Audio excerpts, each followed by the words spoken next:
Are you working on your author career but struggling to get that first book published? Does the goal of being an author seem too lofty?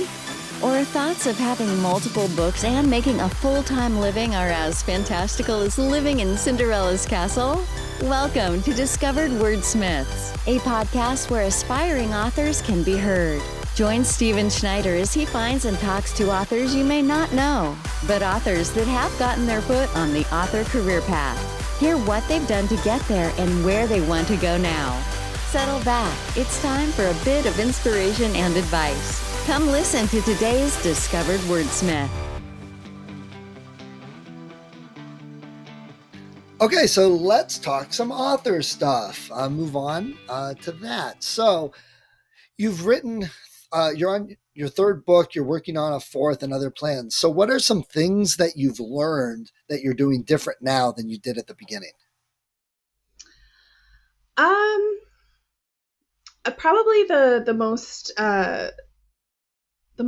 biggest thing would be consistency. I used to just, when I felt like it, I would write. And I really literally started just like jotting things down in a notebook before bed. I'd write a few paragraphs and put it aside and fall asleep. But now consistency is my number one, my number one thing. I write most days. If I'm between projects and I need a head break, or if I'm just need a brain break, I'll still get up. I get up at 5 a.m. every day to write. So even if I need just that brain break, I'll get up at 5 a.m. and I'll read instead of write. But I try to always stay in the schedule of getting up at 5 a.m. So I think that's the biggest thing is consistency. I just do it. I do it no matter what. I mean, everyone has life problems and wrenches get thrown and all that sort of thing. But it's important to me personally to be consistent about it. Okay. And when you are writing, what tools and services are you using? I absolutely love Scrivener, which is a writing program. I keep all my projects are started in Scrivener, and then when I send them off to my editor, that's in a Word document. So unfortunately, when that main start of the creative process is over, and I send it to my editor, that's where Scrivener stays, unfortunately, because Word and Scrivener do not communicate that well going back and forth. So once I'm doing my edits, I'm back into Word. Probably the most used tab on my computer is the OneLook reverse directory, which is a thesaurus. I am often blanking words when I'm writing, and so I go to that, and you can write a phrase in there or whatever, and it will give you a ton of suggestions. So I'll be like, what's that word? And I'll think of the word that I'm thinking of, and I'll put it in, and it's not the right word. It's not even the right definition, but it'll come up with a bunch of other things that I can click through, and finally, that was the word I was looking for. So that's the most used tab on my computer for sure, besides my email. But yeah. Okay. And you mentioned you've published through a small press, so you're doing a lot of the marketing. So what are you doing for marketing? I'm trying to build my newsletter, and I feel like I was behind. You'd asked what I would do differently. What I would do differently is paid attention more to the marketing aspect of things instead of just going into my writer cave, because now I feel like I'm catching up. I'm on my third book, and I'm just starting to feel like I'm getting my teeth into what needs to go into a launch to make it successful. So I'm building my newsletter. I've just started on with BookFunnel. So the novella that I've been working on the last few months is going to go up on that as a freebie. So hopefully people like the look of the novella and they'll subscribe to my newsletter. So that will help me connect with readers who are looking for that sort of book. And honestly, connections between authors, so doing author um, release parties and participating in other people's launches. That's doing sorts of giveaways like that. That is like, I'm getting such a great response to that. The connections are amazing. Um, I've just started with my my BookBub profile this past summer, which I feel again behind on. But that's a great way to meet with or connect with readers as well. But yeah, I'm really focusing over these next few months. I'm going to really be focusing on building my newsletter readers, that my community that way, and hopefully I'll connect with people who are looking for a steamy paranormal read. Right. Okay.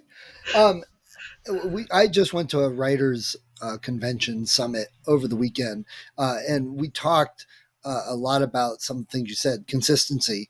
We all kind of got called out about consistency in writing and just getting it done.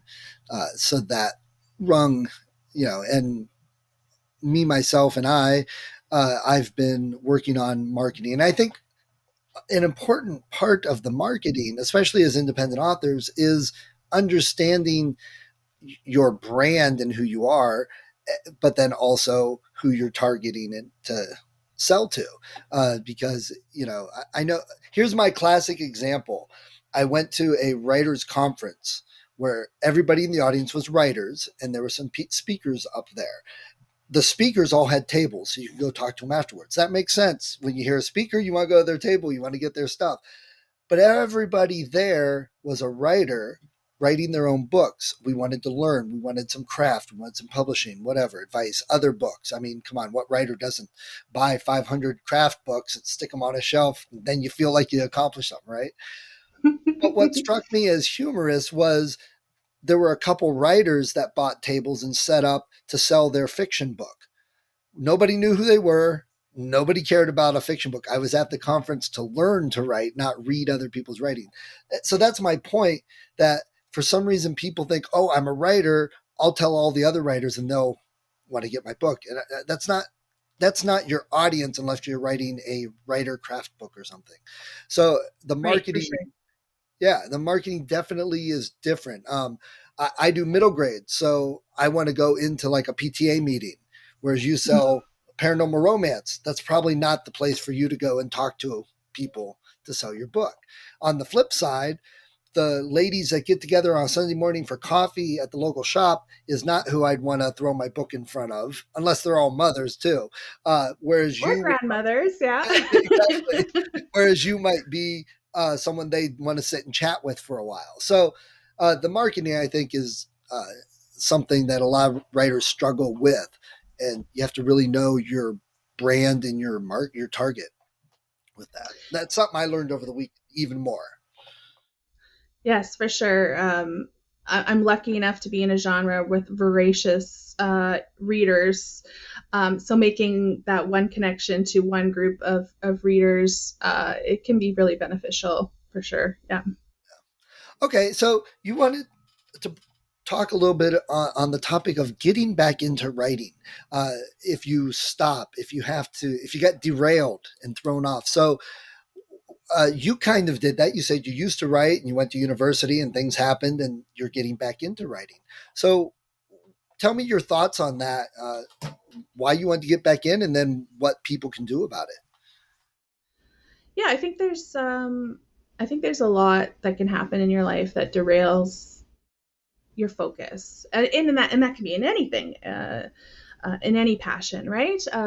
So, I mean, number one, if you're passionate enough, your brain's going to tell you to go back to that thing, even if it's been derailed. And yeah, do you listen to it? Do you not listen to it? Fortunately for me, I did listen to it, but that doesn't make the road smooth. Things happen. So I had my first child, and I mean, anyone who's ever been a parent knows how mind-blowing that can be. And can you write every day when you have a newborn who is very needy. Anyone who would be able to do that, it would Can you blow my function mind. is the question. So one of the great things that I had, well, the NaNoWriMo was the first thing that really pulled me back to writing. The other time I stopped, I had actually started a local group, a productivity group called Write Club. Woo! And because I had that group in place, and what we did was we literally just got together on Wednesday evenings and wrote together. We're sitting at a table, all tapping away or in our notebooks, and basically ignoring each other, but we're in this community together because what we all needed was to get out of the house and write. So having that in place was an amazing push. Once I had my child, I could get out of the house on Wednesday evenings. I looked forward to it immensely, a little freedom, I guess, and just keeping up again with consistency, doing that every week, brought me back until I'm not even just doing it on Wednesday. I'm also writing every evening, so yeah, consistency again. That was just getting into that habit. With my second child, she was so colic that I had no sleep, and if I hadn't had that group in place, I don't know if I would have gotten back to writing. I was just so exhausted. And then the other big time that I derailed was when the pandemic hit. I went to depression. I had anxiety. I was writing at night, and I would sit down because I knew I should. And I was under contract at that time. I knew I had to finish my book. So I would sit down and I could not get 10 words onto a page. It was just, I was so emotionally exhausted by that time that I was unable to write. So it took about a month, maybe more, for me to realize I had to change things. And what I ended up doing was joining the 5 a.m. Writers Club on Twitter because I'd seen some of my friends woke up at 5 to write. And so I just decided to try it. And I woke up earlier and earlier and earlier because it took a while. I was probably waking up at 8. So then I would wake up at 7, and then I would wake up 6, and then finally I was waking up at like 4:45 so I could get there at 5. Yeah. And it was absolutely what I need to do. And I still do that because I find I'm actually the most productive in the morning. There's something about the creativity juice that comes into my brain at 5 a.m. I mean, it's a slow trickle. It's called helps. coffee. Coffee helps. Yes, it helps immensely. And then, you can really get into it by the time I have to wake up my kids for school. I'm like, no, I could keep going, but yeah, no. So I get 2 to 3 hours in the morning every morning. But that would be my number one things when you're reaching out to your community, finding those people who can give you the support, like other writers, and sometimes you change up your routine. You just got to do it. And I like what you said, because I think, and I'm including myself in this, a lot of writers, they want to write, they enjoy writing. It's something they want to do, and they love it. But as my friend Jay Thorne says, we build resistance to things, and we make excuses. And well, I couldn't write today because this and that and the other thing. But then you always hear the authors that are like, well, yeah, I've got this many books out and I'm extremely successful. Well, what do you do? Well, I get up at 5 every morning and I write. Oh, I could never do that. Okay, you can't have it both ways. You can't say, I want to write, I love to write, and I'm good at it, but I can't ever write. So if you really want to do something, you do it. So yeah, exactly, and it's not for everyone. I can't say that waking up 5 in the morning is for everyone. That can't right. be a blanket statement, right? But I've also found, I know there's writers who just binge writing, and that could be very, very, very productive. So like going to retreats. I used to run marathons through my group, so we'd take a 12-hour period of time and just sit in a room and write with. It sounds so boring, but it's actually quite amazing. And we'd write together for 12 hours. So binging, yeah. I've hid in my parents' basement when I have a deadline coming up, and just like, they feed me, but I just work because my kids They aren't throw around. food through the bars. Yeah, basically, like they shove a plate under the door and then run away, scurry away to Pull their hand not and then anger count their the writer. fingers. I'm learning more, and I mean, I don't say things being judging of others, and a lot of this is just because it's what I've gone through, what I've seen on myself already. But you really have to. Nobody can make you write. Nobody can make you say, "I want to be a writer and I enjoy it and I'm going to do it." It's all you. We can tell you. You have to get up and write every day. You have to figure something out. And people are like, "Well, I can't do it every day." But I've heard stories of people that are like, well, I've got 4 kids and I'm a full-time lawyer and I write every day. Or I'm in the army and I write every day. If it's just carrying one of the little pencils like for bowling and that scrap of paper and something. Yeah, But exactly. so whenever I make an excuse, I'm always like, yeah, I know I'm making an excuse. You got to be able to find that way. Kevin Tumlinson from Drafted Digital told a story over the weekend where he went to Disney World and he was in line for 3 hours. So he pulled out his phone and he started writing a story. He saved it and he pushed it into Drafted Digital, formed the EPUB, and took that EPUB and pushed it into Amazon or Drafted Digital, and he wrote and published a full story standing in line for a ride at Disney World. So again, Technology. yes, there's where there's a will, there's a way nowadays. For I sure. think a lot of people get stuck on the imposter syndrome or the fear. There's underlying fear. I'll never be good enough, and if I wrote every day, I'd find out that I'm not good enough, or other people would find out I'm not good enough, or that type of thing. I think that's what a lot of it is. It's almost counterintuitive to think that way because the more you write, the better you get. I mean, Yes, I'm learning things now that I'm applying to my writing that I didn't know 2-3 years ago with my first book. Like you're always learning. You're always growing. So to not do the thing because you're scared of it, yeah, you got to do it. You got to do it. And I will tell you the best advice that I've ever had was a random article I'd read in a magazine, and it still sticks with me today. And it was the writer had said, "You will never have more time than you do right now."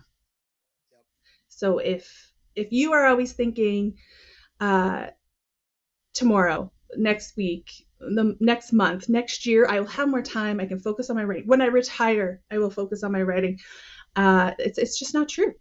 absolutely. You need to work with what you have right now, or it won't get done. And it comes down to passion. How passionate are you about it? Yep, absolutely. And you said something earlier that I loved that. Well, I wanted to write, so I started a writer group, and that's like, why would you do that if you don't have time to write? Why? But I totally am on board with that and agree with that. That sometimes you need to do those things that push you and that seem counterintuitive.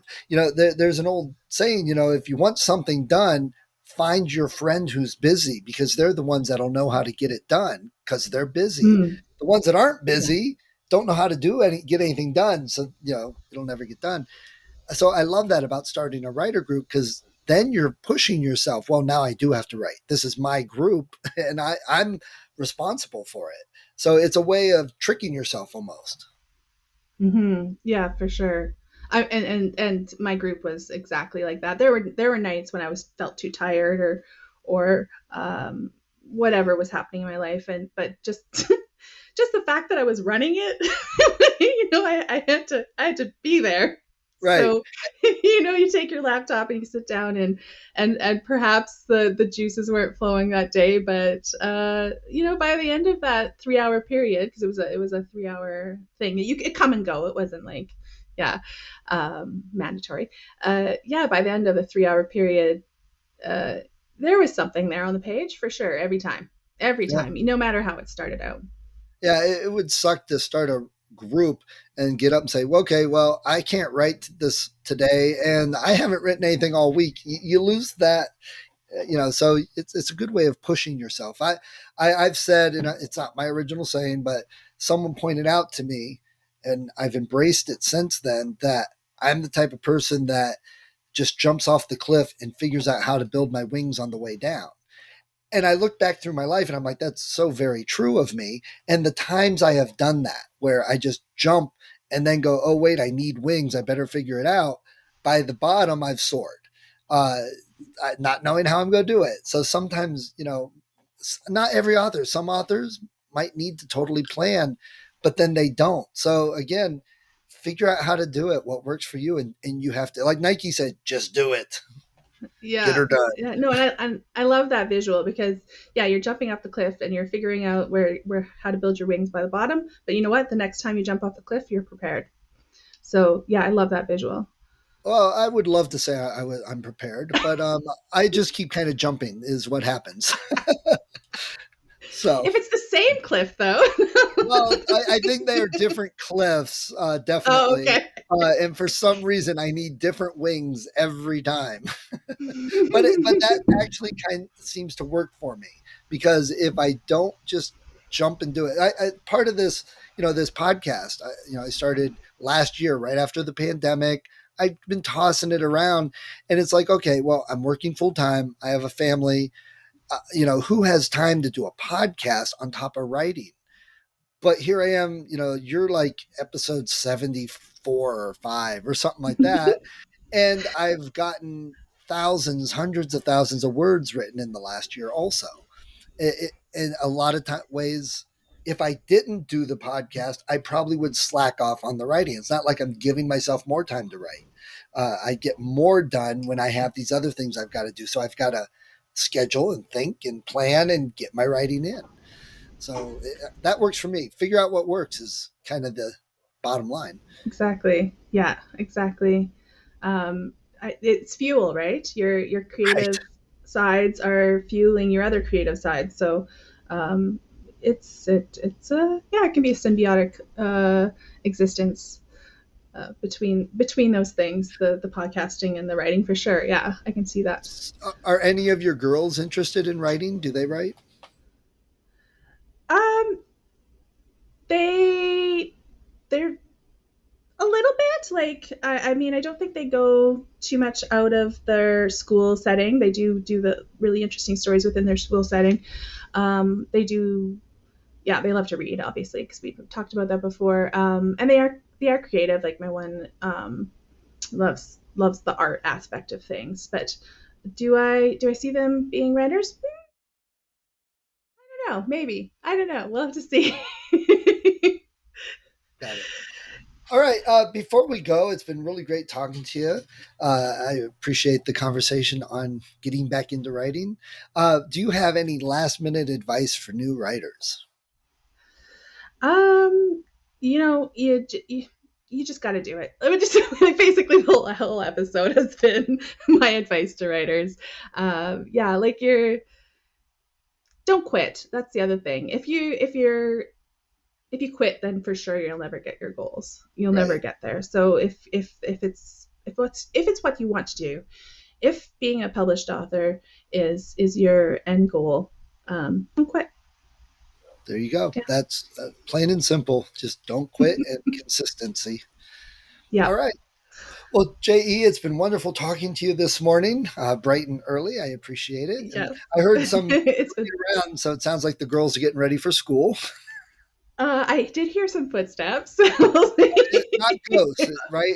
There are other people in the house that I you know. hope not. I hope they're not ghosts up there. No, just a little scampering feet up the floor above me. Right. Yep. So, all right. Well, I'll let you get to that, and you have a great, wonderful day. Thank you for sharing your book and talking to us author stuff. Thank you for having me. It's been very fun.